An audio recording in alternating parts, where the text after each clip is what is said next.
Hi, creative friends. Nice to have you with me here today. Today, I'd like to go through the process of a binding that I sort of discovered while I was just playing around in my supplies.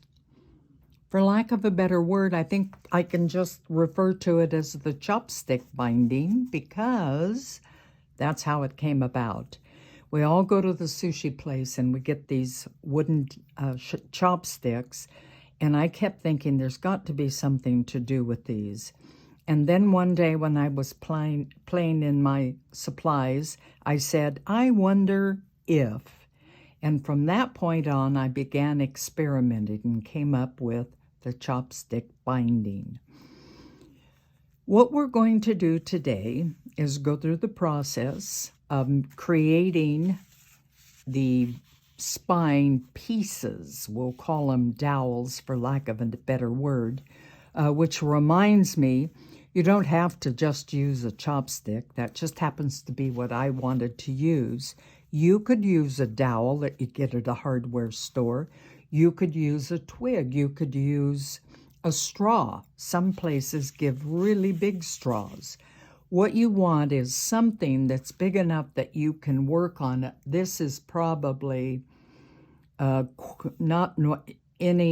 probably a third of an inch across. You want it so you can handle it. And then it needs to be sturdy enough that as you work on it, it still holds up. You don't want something that will disintegrate as you're working on it. That's really the only criteria. Something like a dowel or a straw will give you a more uniform base, whereas this is a little wonkier, as you'll be able to see in the ones I've completed. So the process, let me reach my glue. I ran out of matte medium, so I had to go out in the garage and get the glue. The process is to begin with a piece of old pages, tissue paper, fabric, whatever you want to use.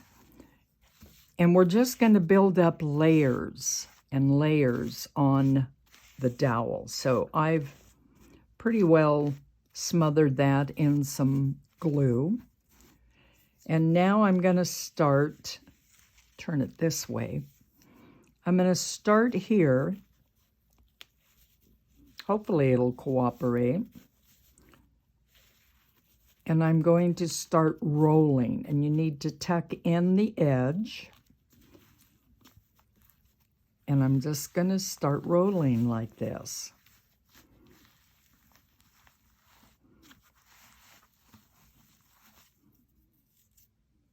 So that's one piece. Notice how I push down very hard. In fact, I need a little more glue. Let's use glue stick, which works really well, especially with tissue paper. And then we'll just continue on a couple of more to give you a pretty good idea.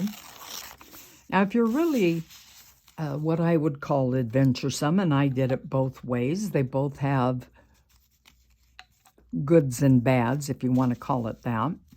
You can take a whole sheet and do that same rolling motion and cover the whole thing all at once. I'm choosing for this demonstration purpose just to use strips. And it doesn't matter how you put them on, because you'll go back and you'll fill in wherever you need to. And you'll tack it down wherever you need to. And don't worry about bumps and hills and valleys. That's just going to give texture and character to your spine. So here again, I need to, well, I can just rip it off. Don't have to worry about the glue. So what we do is that same process. Remember, this is a process video. Until you have the whole thing covered, I would suggest no more than 3 consecutive layers before you let it completely dry. Before you set it down to completely dry, go back over and just make sure it adheres. So far, that's what I've got. Notice, if you can, let's see if we can get it up here. Right here in the middle, it's thicker than down here. So I would just roll and roll until I got whatever consistency I wanted. That's the process, no matter what type of material you're using. You're just building a spine dowel. Now, here is an example, let me put that back, of two of them that I've done with two different types of material. All of them started out with this material as a base because I had a whole book of that I wanted to use up. And it tore too quickly to use much in a collage. So it makes a great substrata for my dowels. So underneath the top layer of these two individuals is this bottom layer. Let's talk about this one. This one is covered in tissue paper. Again, reusing whatever we've got on hand that has been stamped. Now with tissue paper, I have found that matte medium will rip it apart. So when I'm working with tissue paper, I have a tendency to make smaller strips like this. Use the glue that tells me it's purple and I've got it covered. And then same motion, same process. Just roll it, roll it, roll it. With the tissue paper and doing it stamped, you can get a lot of character on your spine. It just depends on what you want. Now you'll notice that this one is a little thinner than the dark one. And that's okay. This is, again, for demonstration purposes, but it will allow me to give you a visual on the different sizes. This dowel is covered in this type of material. Layers of the coffee, the filter, the unbleached filter that comes with kind of this buff color. Then you use it or don't use it. I happen to have a lot of used ones. And it is a very, very sturdy but pliable material. So I use that, 2 layers on the outside after I had built it up. And then I took, because I wanted that old vintage worn stick look, I then covered it in walnut ink. So you get this aged look. Some places it's lighter than others. That's what I was going for. So right here we have 2 different looking dowels that were completed with the same process. Now your dowel, we're going to set these aside for a moment. Your dowel, of course, is only one component of the journal. The other component is your signatures. I'm going to show you a couple of signatures that I've done that we're going to use. This top one, well, let me step back. I like signatures with 4 to 10 pages, which mean I do each one of these 4 times, where I take this strip of material and glue it to a page, or sometimes sew it to a page. Down the middle, to make it a signature, these 4 pages, 1, 2, 3, 4, I have hand sewn them. Now it's a little bit just up and down, very straight stitch. Just hand sewn them, so now they're all hooked together. On this one, however, I machine sewed it.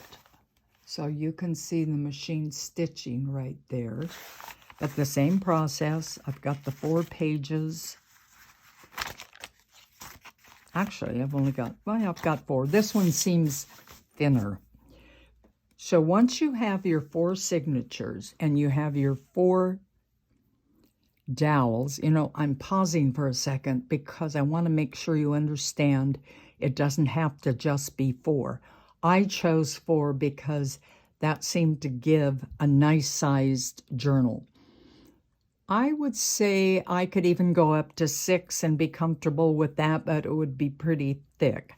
So you need at least 3. That's why 4 just seems to be the magical number. So here we have it. We have our signature. We have our dowel. Our next problem is to attach them to each other. And for that, okay, found it. I use a long needle. I think it's best on this background. I would say that needle is about 4 inches long. It's pretty sturdy because it has to go through all those layers.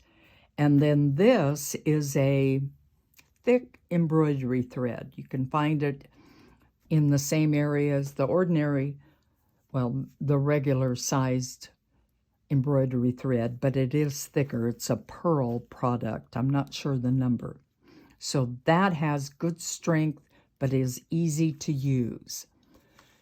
Now I'm going to put a disclaimer in here, and you'll see it when I'm working on this. This binding is not difficult, but it is awkward. I guess that would be the best word, because you're trying to attach this while holding this all together. So please bring your patience on the day you decide to try this, and don't get upset with yourself or quit the process. Just know it takes some getting used to. The first thing we're going to do is we're going to go in probably about that far through the binding. There we have it. Now this is the center of my signature. One thing that's probably obvious, but I'm going to go ahead and say it. I've chosen my dowels to be the length of my pages. Is that necessary? Absolutely not. You could choose to do one that only was this long. Same process, but I just choose the longer one. So now that I have gone through this first step on the signature, my next step, and I'm going to do it this way, is to come back through in the same area, and obviously that makes the loop. Ta-da! This is what the loop goes over. Slip it in and tighten it. If you choose to, and this again is personal choice, you can go through, and you'll see on mine demonstration when we put it together, I've done this in a couple of different places. You can loop over the same area twice. That makes it, I don't know, a little stronger, or just a little more aesthetically pleasing, or you just feel like it. That's the only reason that you have to do it, is because you feel like doing it. So we'll go through twice this time. Now we have it attached one time. We're going to go up. This is about probably 2.5 inches. And we're going to do the same thing. We're going to take a big stitch, flip it over, come through it at about the same point that we came out. See, that is very close to where we came out. And pull that.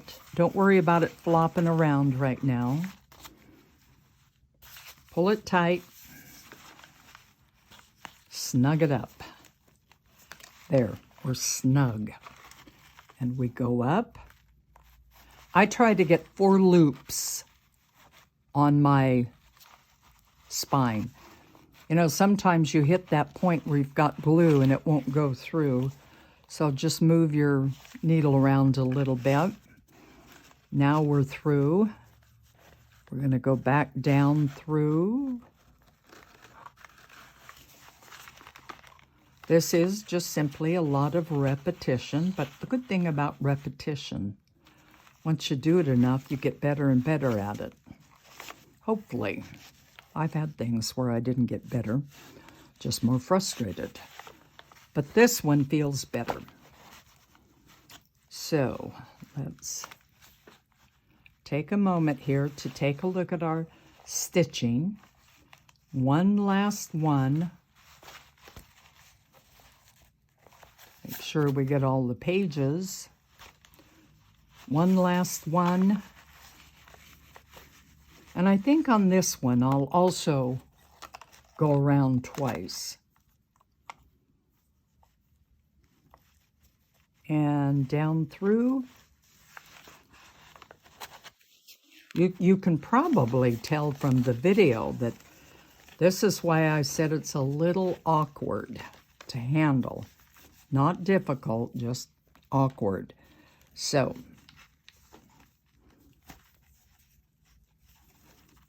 there we have it. We've gone through twice. This last one is a double wrapped. If you look at this, we'll use this as my pointer.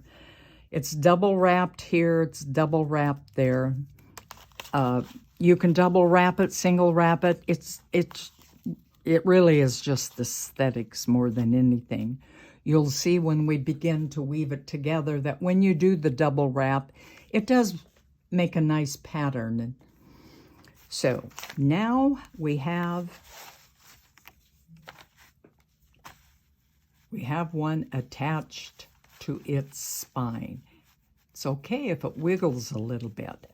What I would suggest, and what I did on the one I finished, is I put a little bit of matte medium or glue along here just so it doesn't move back and forth out of pocket. I haven't had that happen, but it's just in case. So a dab of glue here underneath will hold it in place. Doesn't take a lot. Now, just like in the beginning where I tied it off, you will want to tie off the end with a knot or however you want to do that. Because I'm not going to make this a final journal, I am not tying that off. Just going to run it up there. But I suggest that you do for sure. So there we have one of our signatures.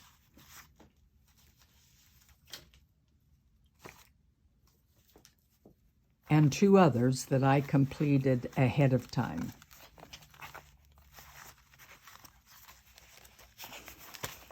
So you can see that that's pretty well attached. Notice there is, if you can see it, just a tiny bit of light between, let's see if I move this, maybe you can see it. Just a tiny bit of light.